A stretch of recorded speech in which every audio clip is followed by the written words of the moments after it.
everyone. It's time for a quick update to share some of the latest news from our council. And of course, I want to start with our Australia Day Awards, where we celebrate some very special people and groups in our community. We're delighted that this year we received 29 nominations across our 5 categories. All of our nominations are absolutely remarkable people who generously give their time and commitment toward the spirit of these awards, which is about making our community stronger, kinder and more connected. Port Augusta City Council congratulates all nominees, and we proudly announced the recipients of the 2026 Australia Day Awards, recognising leadership, service and commitment towards strengthening our community are Citizen of the Year, Leanne Powell; Young Citizen of the Year, Lani von Senden; Community Event of the Year, Port Augusta Golf Club 50th Anniversary Golf Classic; Award for Active Citizenship, joint winners Cynthia Collins and Shirley Mundy; Environmental Sustainability Award, Australian Arid Lands Botanic Garden. Congratulations to everyone, and thank you for everyone who took the time to submit a nomination. It's wonderful to see our community celebrating and supporting each other.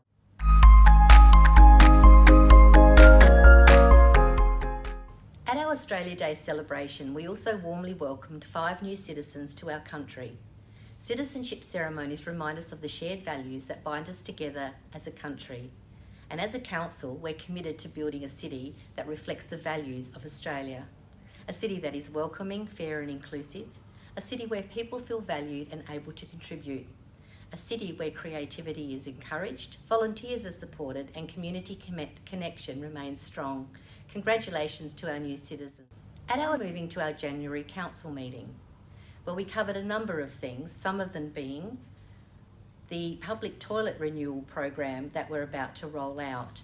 As we know, there are never enough public toilets, and this is something we're very mindful of. Council received a report about the need to renew toilets at Loudon Road on the west side near the boat ramp, and also Keith Jones Memorial Park, a very popular and shaded park up near McDonald's. Council endorsed this recommendation and work will commence as soon as possible. Our green space is important to us all, and it's very pleasing to see the community out and about enjoying nature. Infrastructure is expensive, and so I'd like to thank you all in advance for continuing to report any misuse of our facilities. We also spoke about electric vehicle charging stations. In our ongoing commitment to sustainability, Council has approved 2 publicly accessible electric vehicle charging stations at Lions Park in partnership with the NRMA. This is an important step to encouraging the use of electric vehicles and supporting a greener, more sustainable future for our city. Did you know there are currently 15 EV charging stations located on private property in Port Augusta, with a further 4 located in the public car park on the Wharflands Esplanade?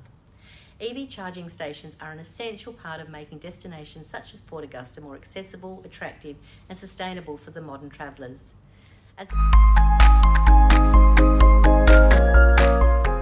Community questions, which takes me further into talking about green spaces and lawn browning, as we've received lots of questions about the state of our lawns in Port Augusta. This is a concern we share. Port Augusta's climate is extreme, and without having to tell you something you already know, i.e. we are recognised as being the driest city in the driest state on the driest continent, maintaining green irrigated spaces is not easy, especially with ageing irrigation systems and occasional vandalism. Council has plans to upgrade irrigation systems over the next year, but there are broader questions also for consideration. With careful planning, browning during extreme temperatures above 40 is unavoidable, and complaints during hot, dry periods are obviously expected, and we realise this. I want you to know that Council remains committed to balancing green spaces with sustainability, water management and community expectations. We also spoke about our CBD audio system, and we've been talking about the need for a quality CBD audio system for oh so long now, and I'm pleased to advise that we're getting closer to making that happen. It will more than likely occur in a few stages, with the first focusing on Commercial Road and the second looking at Gladstone Square.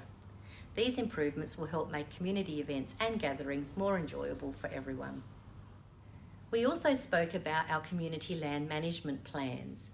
And this is all about talking about the ongoing improvements. It's important to understand that Council must have a continuous focus on strategic planning and ensuring that we have the appropriate detail in support of our thinking. I'm pleased to advise that following public consultation, and thanks very much for your input, it was really valuable, Council has updated and adopted our community land management plans for multiple areas. This includes the Australian Arid Lands Botanic Garden, the boat ramp, parks, sports grounds, cemeteries, car parks, and many more.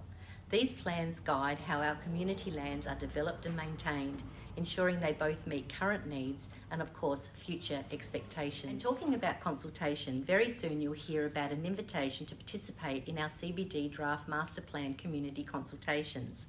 The Master Plan is a guide for the future of our central business district over the next 20 years. It looks at ways to enhance our city centre and make it more attractive and welcoming, which of course also includes supporting local businesses and the utilisation of public spaces. The plan aims to create a stronger shopping and business precinct with a consistent look and feel across the streets and parks, following the Port Augusta Style Guide. It also considers larger development opportunities for the future. The Master Plan works alongside the Far North Regional Plan and reinforces Port Augusta's role as a main business, tourism and service centre for our state. There will be 3 opportunities to participate, so please keep a lookout for this, as your input is really valued and important to us as we make decisions moving forward. This is a big one, so please get involved. Thanks for that.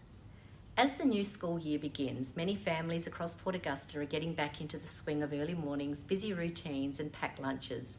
I'd like to warmly welcome all students back to school and give a special welcome to our teachers who are new to the community. We're thrilled to have you here in Port Augusta with us. And talking about school, I'd like to congratulate all of the recent Year 12 academic achievers. Your hard work and dedication is something our whole community can be proud of, and you continue to inspire younger students starting their learning journeys this year. So thank you very much and well done. And staying with schools, Council has also been focusing on practical improvements to support our schools, including the new school crossing work on Seaview Road, which is about helping make children's journey to and from school safer. And finally, finishing off something which is about events. And as a proud Adelaide Crows supporter, I'm excited to share that the Crows will be coming to Port Augusta soon as part of their 2026 AFL Community Camp. On Thursday the 12th of February, there'll be a junior football clinic at Central Oval from 4:30 p.m, followed by an open training session at 5:30 p.m. The visit wraps up on Friday the 13th of February with an internal trial match at Central Oval from 4 o'clock to 6:15, followed by a player signing session, which is great, so the public's obviously welcome to attend this. It's a fantastic opportunity for our community to get involved and build the excitement ahead of the AFL season. Well, that's all for this month's update, and as you can see, there's a lot happening already in the first month of 2026. So everyone stay safe, stay well and be happy. Look forward to seeing you next time.